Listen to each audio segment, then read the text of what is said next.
a seu uso de bom tempo durante COVID-19.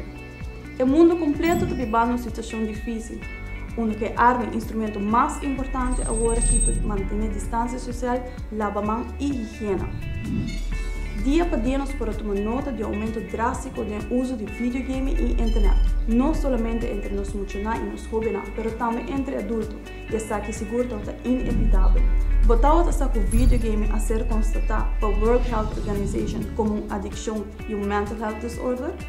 Videogame e diferentes aplicações na internet um escape de realidade, onde a pessoa não passa horas a binge-watch uma série, por exemplo, na Netflix.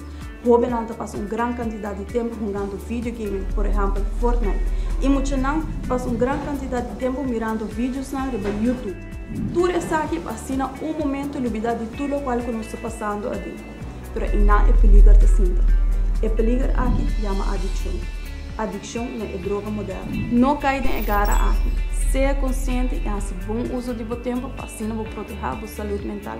Dor de Cria uma rotina nova, traga um programa de dia e mantenha o mês necessário.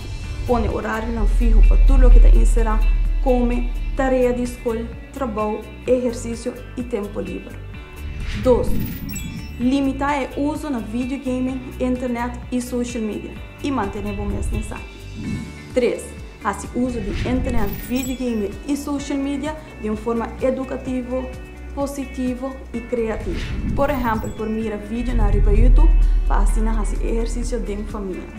Assim, não somente nos prevenir de contagiar com COVID-19 dor de manter a distância social, mas também nos prevenir a adicção de videogame, internet e social media. Essa aqui é uma mensagem da Fundação Antidroga Aruba.